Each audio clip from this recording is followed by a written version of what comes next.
Magandang umaga po sa ating lahat. Sama-sama po nating pasalamatan ang Diyos sa panibagong buhay na Kaniyang kaloob sa bawat isa po sa atin. Magkasama po tayong muli sa ating Grab Food for the Soul, our daily dose for the nourishment of our soul. Simulan po natin ang araw sa makabuluhang pagbubulay ng makalakad po tayo sa isang mapayapang pamumuhay. Ang ating pong pag-uusapan sa umagang ito ay tungkol po sa talinhaga sa buto ng mustasa. At ang teksto na ating pong pagbabatayan ay ating pong makikita sa aklat po ng Mateo, Kabanatang 13, talatang 31 hanggang 32 at ganito po ang ating mababasa. Ikinuwento pa sa kanila ni Jesus ang paghahalintulad na ito. Ang kaharian ng Diyos ay katulad ng isang buto ng mustasa na itinanim ng isang tao sa kaniyang bukid. Hindi ito ang pinakamaliit sa lahat ng buto, ngunit kapag tumubo at lumaki na, nagiging mas mataas ito kaysa sa ibang mga halamang gulay na parang punong kahoy ang taas at pinupugaran ng mga ibon ang mga sanga nito. Ang Diyos po mapagpala sa pagkakabasa at pagkakarinig ng kaniyang mga banal na salita. Sa simula, ang kaharian ng Diyos ay katulad ng maliit na butil ng mustasa. Ganun po ang pagkakabasa po natin kanina. Sa unang pangangaral ng Panginoong Hesukristo, sinasabing ilan lamang po ang nakinig, ilan lamang po ang naniwala sa Kanya, at ang karamihan ay tumanggi o tinanggihan siya. Kinutya siya at pinatay. Iniwan siya ng kaniyang mga alagad. Ngunit tingnan po natin ang nangyari. Sa pamamagitan ng kapangyarihan ng Espiritu Santo, mula sa maliit na butil ay lumitaw po ang isang makapangyarihang iglesia. Lumaganap ito at laganap na ito ngayon sa lahat ng bansa sa daigdig. Ganyan po ang kaharian ng Diyos. Ipinipinta ng parabulang ito ang larawan ng kaharian ng Diyos. Nagsisimula lamang po ito sa maliit hanggang sa lumaki ng lumaki. Ito po ay kabaliktaran ng kaharian dito po sa lupa, na ang karaniwang pinipicture o larawan ay ang kalakihan po nito, its magnificence and grandeur.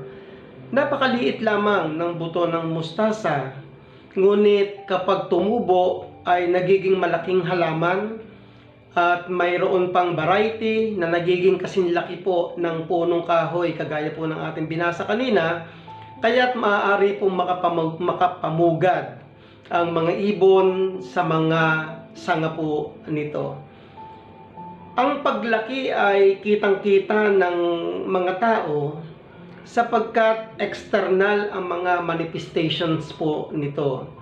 Saksi tayo sa mga iglesia o samahang Kristiyanong nagsimula po ng napakaliit, ngunit naging kamangha-mangha po ang naging paglaki at paglago po nila. Ang parabulang ito ay dapat magbigay ng inspirasyon sa mga nagpapasimula pa lamang ng gawain para po sa Panginoon. Huwag masiraan ng loob. Kung sa simula po ay iilan-ilan lamang kayo o iilan-ilan lamang po tayo, ang Diyos na nagpapalaki ng maliit na buto ng mustasa hanggang sa ito'y maging kasinlaki ng punong kahoy, ang siya ring Diyos na magpaparami ng inyong mga bilang ng higit kaysa inyong inaasahan. Ang sikreto ay manatiling nakakabit sa puno. Ang wika nga po ng Panginoong Hesus sa Juan 15:5, "Ako nga ang puno ng ubas at kayo ang mga sanga, ang nananatili sa akin at ako sa Kanya, ang siyang nagbubunga ng sagana, sapagkat wala kayong magagawa kung kayo'y hiwalay sa akin."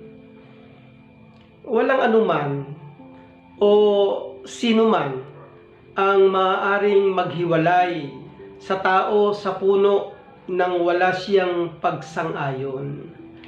Ayaw ng Diyos na mapawalay ang tao sa Kanya. Subalit, may mga taong pilit na nagwawalang humiwalay sa Kanya. Naghuhumilagpos upang mapahiwalay sa Kanya. Sila ay matutuyo at itatapon sa labas upang sunugin. Tayo po ay manalangin. Panginoon na makapangyarihan sa lahat, palakasin mo ang aming loob sa mga sinisimula naming ministeryo at tulungan niyo po kami magtiwala na kami ito'y iyong pagpapalain at payayabungin. At bahagi din ng amin pong panalangin sa iyo, dakilang Diyos, sa mga sandaling ito.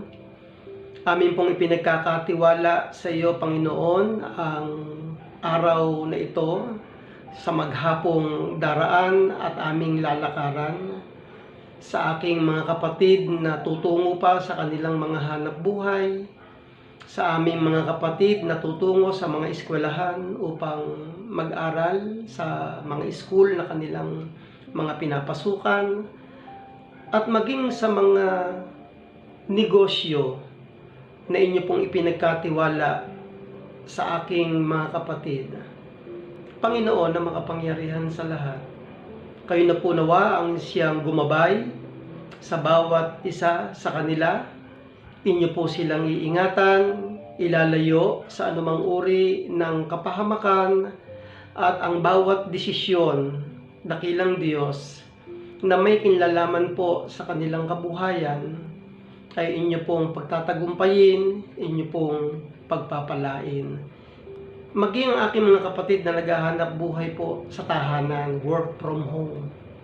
Gayun din, dakilang Diyos, ang pribilehiyo at pagpapala na kanilang maranasan mula po sa iyo.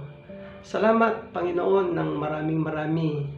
At ito po ang aming dalangin.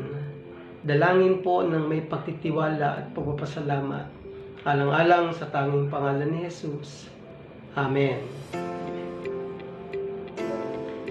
Purihin po ang Panginoon.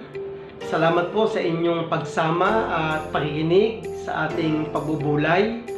A friendly reminder to all of us, be Christ-like in our workplace today. To God be the glory. Hanggang sa muli po nating pagbubulay.